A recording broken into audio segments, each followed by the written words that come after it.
Muy buenas, bienvenidos de nuevo a mi canal Universo Infinito. Para el programa de hoy, una deuda que les tenía prometido sobre un video que me faltaba una parte de la investigación. El Triángulo de las Bermudas es uno de los lugares más misteriosos, peligrosos y perturbadores que existen en todo el planeta. Si bien hay lugares que son probablemente más peligrosos que hay, el de las Bermudas es en verdad uno de los más famosos también. ¿Por qué? No solo por la cantidad de barcos y aviones que desaparecen en ese triángulo, sino porque muchas veces vuelven a aparecer muchísimos años después y la mayoría de las veces sin los tripulantes. Eso es lo raro que tiene este lugar. Está compuesto por tres puntas nada más, que son las Bermudas, la Florida y Puerto Rico. Tiene una superficie de aproximadamente 850.000 kilómetros cuadrados. Todos estos eventos se vienen sucediendo hace siglos, desde la época de Cristóbal Colón para acá. En esa época las creencias eran más primitivas y se decía que la mayoría de los barcos desaparecían a través de monstruos marinos. Nombraban principalmente dos: el famoso Kraken, que se habla de este bicho gigantesco desde la época de Egipto, y una clase de pulpo gigantesco que con sus tentáculos agarraba los barcos y se los llevaba hacia el fondo del mar. En 6 siglos más o menos que se viene rumoreando que sucede en este lugar. No hay ningún dato en concreto de por qué pasan estas cosas tan pero tan raras en ese lugar. Sí hay teorías, sí se ha estudiado, pero nunca se pudo comprobar fehacientemente cuál es el motivo en concreto por el cual suceden estos acontecimientos. Para poner en contexto la historia que les voy a relatar hoy, que se trata de Thomas Brown, un hombre que afirma haberse perdido en el Triángulo de las Bermudas y luego de 7 años logró regresar. Antes que nada les voy a contar 3 historias de por qué este lugar es tan pero tan raro, perturbador, misterioso. Las tiene todas en contra. Les voy a relatar 3 hechos bien brevemente, no toda la historia, pero las conclusiones. El evento más famoso que sucedió ahí, en verdad, fue en el 51 con el vuelo 19. Eran 5 aviones de combate que tenían que realizar una tarea de reconocimiento y de un momento a otro se envía un mensaje de un piloto que decía: ninguna de nuestras brújulas está funcionando, y a los 5 segundos se pierde toda comunicación y no se supo más de ellos. Enviaron un avión a rescatarlos para decir, bueno, se habrán caído, se quedaron sin comunicación, al menos podremos salvar a los pilotos, y no hubo caso. No los encontraron ni a los pilotos, y lo que es peor, el avión que enviaron para rescatarlos tampoco apareció más. Se cortó la comunicación y nunca más apareció. Obviamente ya se habían perdido varios aviones, decidieron no enviar a ninguno más. El otro evento sucedió en el siglo XIX, goleta Ellen Austin, una goleta de tamaño pequeña, que fue cruzada por un barco de mayor tamaño. El capitán vio que esta goleta venía con un rumbo medio perdido, no venía ni firme ni de costado, venía en forma de zigzag. Decidió abordarla para ver si necesitaban ayuda o qué estaba pasando, y en la goleta esta no había nadie, lo cual le llamó poderosamente la atención al capitán. Decidió que parte de la tripulación se quedara en la goleta y se iba a ir de viaje con ellos de regreso a su país. Al poco tiempo se da cuenta que la goleta estaba viajando demasiado rápido y casi le perdía la vista. El capitán ordenó acelerar, alcanzarlos, y cuando están al lado y vuelven a abordar la goleta con otros tripulantes, otra vez los mismos tripulantes que el capitán había dejado ya no estaban. Acá, más que sorprendido, se asustó mucho. Dio la orden de que la mayoría de los tripulantes se vayan de nuevo a la goleta y él se quede estrictamente con la tripulación que necesitaba para viajar y nada más.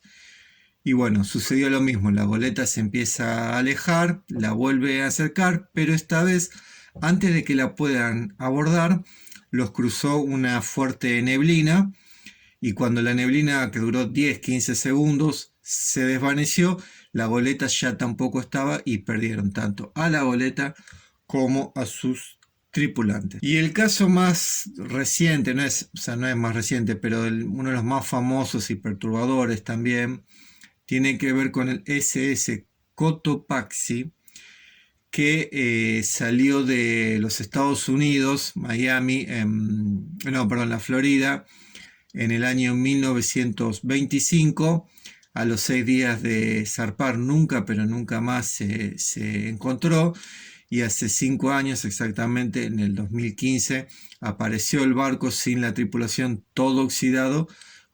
Apareció exactamente a su destino donde tenía que llegar originalmente, que era La Habana. Hicieron los estudios, entraron al lugar.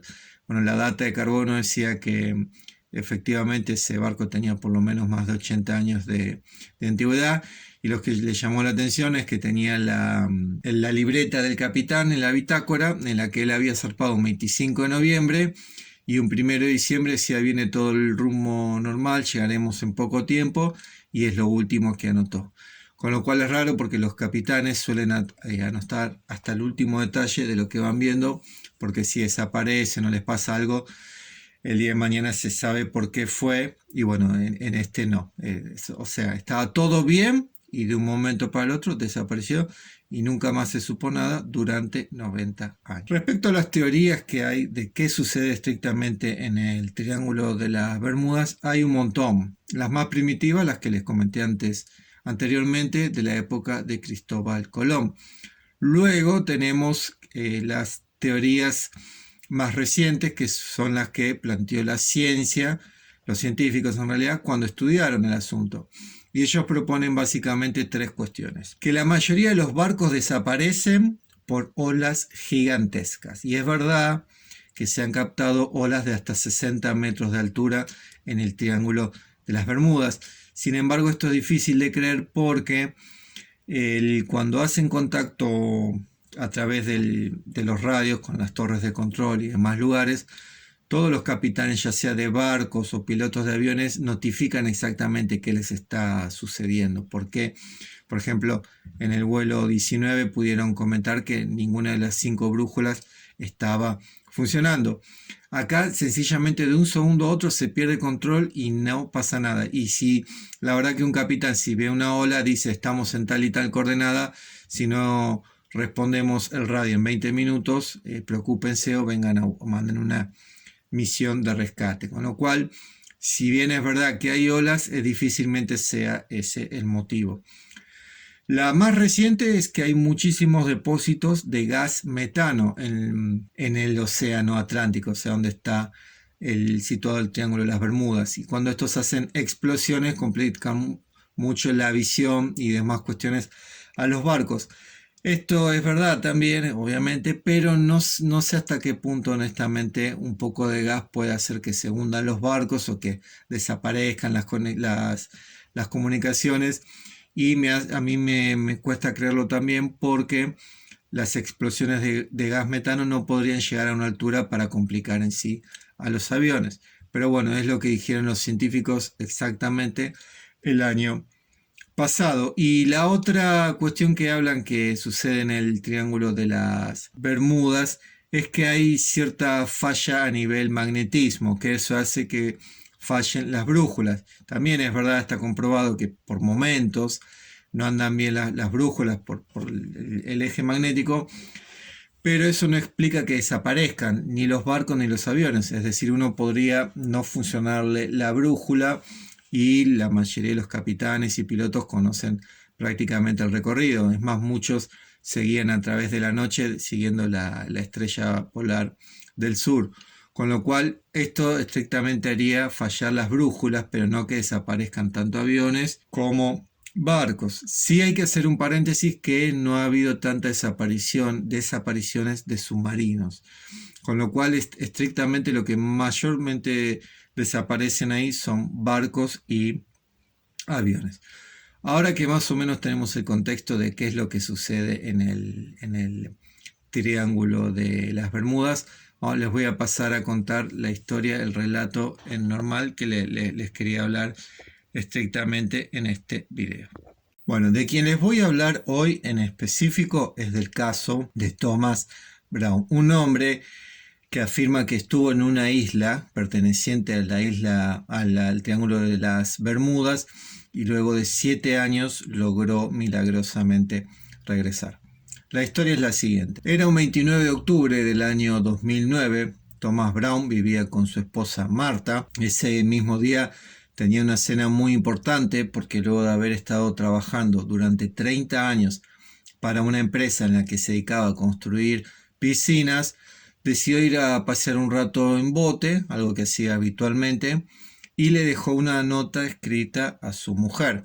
Voy a pasear, un par de horas más tarde regreso. Salió a pasear y en algún momento apagó el motor y quería sencillamente contemplar la vista, el océano, etc. Cuando decide que es hora de regresar para empezar los preparativos para la tan especial noche que tenía, el motor del bote, era una lancha, no le arrancaba. Le pareció un poco raro. Intentó un par de veces, no hubo caso. Entonces encendió la famosa bengala para ver si pasaba alguien por la zona, lo veía y lo podía pasar a rescatar. No hubo nadie que pasara, entonces el hombre estaba cansado, ya tenía 56 años y decidió acostarse a dormir un rato e intentar luego más tarde. Se acostó a dormir un par de horas y cuando se despierta tenía una sensación muy extraña. ¿Por qué? Resulta que cuando estás en una lancha, generalmente si estás quieto, hay un poco de movimiento porque el océano nunca está quieto.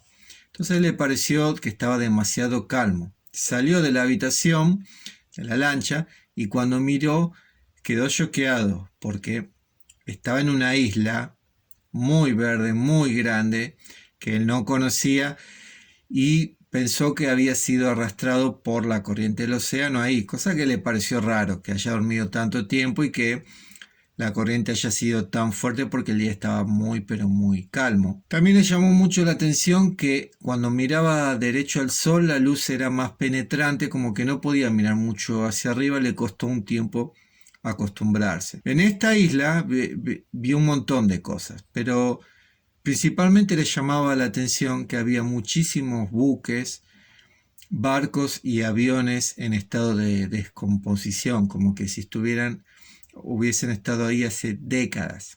Es más, se acercó a unos cuantos y en unos pensó que era el famoso vuelo 19, los 5 aviones que les comenté hace un ratito. Resulta que se acercó a estos lugares abandonados, digamos, las embarcaciones y demás. Llamó a ver si de milagro había alguien como él que le pudiera explicar o ayudar y en ninguno tuvo respuesta. Empezó a recorrer la isla, según él, habrá estado recorriendo durante 1 hora y no había caso. No encontraba ni un solo animal, ni una sola persona. Solo veía un mono, siempre a lo lejos, y le llamó la atención que veía muchísima cantidad de una clase de musgo rojo. Bueno, se quedó ahí esperanzado de que pasara alguien cerca con alguna embarcación. Pasaban los días y no pasaba nadie. Se empezó a preocupar porque si agarraba una tormenta estaba solo en una isla y aparte se le empezaban a agotar las provisiones tanto de comida como de líquido, es decir, se quedaba sin nada para comer ni para tomar. Entonces él tenía unos métodos buenos de supervivencia. Esto es muy increíble lo que hizo. Con las ramas que había en la isla, construyó primero una choza, en caso de que hubiese una tormenta o algo, y segundo, un sistema para poder hacer que cuando lloviera le cayera el agua en la botella que él tenía, el método de condensación, lo llaman. Y para alimentarse lo único que le quedaba era el musgo rojo, que decía que era exuberante la cantidad. Pasaba el tiempo, él se desesperaba porque cada vez estaba más flaco, cada vez más debilucho, el pelo largo, no sabía por qué se le empezaron a caer los dientes y la única compañía que tenía en realidad era cada tanto ver el mono. Él llevaba un método por el cual iba contabilizando los días para saber exactamente cuánto tiempo llevaba de perdido y llegó a contar aproximadamente 11 meses y un par de días. A todo esto, su mujer, Marta, había contactado a todas las fuerzas policiales y hicieron todo lo que pudieron para rastrearlo, pero no hubo caso. A las 6 semanas de estarlo buscando y que no apareció, lo declararon muerto a Thomas sin encontrar el cuerpo. Ella pensó que en realidad Thomas se había escapado, entonces empezó a indagar a sus mejores amigos, compañeros de trabajo, a todo el mundo y no hubo caso. Ella finalmente se resignó, por más que después no volvió a formar pareja. Thomas, volviendo estrictamente a lo que le sucedió a él en la isla, llegado a los 11 meses y un par de días, decide que ya no podía más, que tenía que hacer por lo menos, si iba a morir, que sea nadando, intentando volver y no tirado en una isla. Un día antes de volver a embarcarse, estaba harto de la comida del musgo rojo y se quiso comer al único mono que veía cada tanto. Lo fue a buscar, primero lo vio en un árbol, a unos 15, 20 metros de distancia. Cuando se acercó ahí, el mono ya no estaba. Después lo vio arriba de uno de los aviones oxidados, lo mismo. Se acercó y no estaba. Lo mismo después en un barco. Y todo esto le llevó a pensar que en realidad él estaba perdiendo la cabeza. O sea, se estaba volviendo loco. Entonces dijo, hasta acá llegué, me tengo que ir. Agarró las ramas, maderas y troncos que había en el lugar. Se pudo construir dos tipos de remos. Se subió a su lancha y zarpó. Hizo el recorrido que pudo y otra vez se quedó dormido porque ya estaba muy, pero muy debilucho, estaba en un estado raquítico. Y se durmió. Al rato de estar dormido, empieza a escuchar que le golpean la puerta de su habitación muy fuerte y a los gritos. Entonces él se despierta y piensa que estaba otra vez teniendo una pesadilla o algo raro. Cuando abre la puerta, se da cuenta que había un buque pesquero y que le estaban preguntando si necesitaba ayuda o transporte, si le había pasado algo a la lancha. Él se emocionó mucho, se puso a llorar y muy feliz también porque lo habían rescatado. Se subió a este buque pesquero y a todas las personas le contó la situación que había estado viviendo. Cuando Thomas Brown llega a Miami, debido a su deplorable estado de salud, fue internado directamente de urgencia en un centro médico, porque estaba con muy poco peso, casi sin dientes, pelo largo, medio en un estado de shock por haber estado tanto tiempo solo en una isla, algo que él no había vivido nunca, y empezó a dar específicamente el nombre de su esposa Marta. Las autoridades, o sea, el centro médico llamó a la policía se contactó con Marta. Marta, en el momento que recibe la noticia, pensó que después de tantos años, es decir, él había desaparecido en el 2009 y esto reaparece en el 2016. Bueno, Marta va a la policía, le dicen tiene que acompañarnos al centro médico, se sentía extrañada. Cuando llega, abre la habitación y lo ve a Thomas Brown en la camilla. Ella se emocionó mucho, no lo podía creer, se abrazaron, todo el lugar aplaudió y le comentó la situación que había vivido. Ahora, lo que Thomas Brown, la única sorpresa más grande que se llevó, digamos, fue que cuando él se reencuentra con su esposa Marta, le dice que no podía creer que en realidad había estado 11 meses y sobrevivido. Y ella le dice, ¿cómo que 11 meses? Le dice, estamos en el 2016. Ahí él se dio cuenta que había estado varado en este lugar durante 7 años. Obviamente, bueno, volvieron a su casa cuando le dieron el alta a los pocos días. Nunca más volvió a pisar ni la lancha ni el océano para pescar ni para nada. Y lo que desata esto es una nueva teoría que, si bien se viene hablando hace rato, se dice que en el Triángulo de las Bermudas hay una clase de puerta a otra dimensión que hace que desaparezcan tanto aviones como barcos, y la otra es un portal a un tiempo paralelo. No se sabe, o sea, no se sabe bien. El que te dice que sabe qué pasa en el Triángulo de Bermuda te está mintiendo, nadie sabe. Pero la historia de este hombre abre las puertas a que algo de ello haya sucedido, porque él contabilizó 11 meses y en realidad aquí pasaron 7 años. Eso fue todo por hoy, espero lo hayan disfrutado. Nos vemos en el próximo video.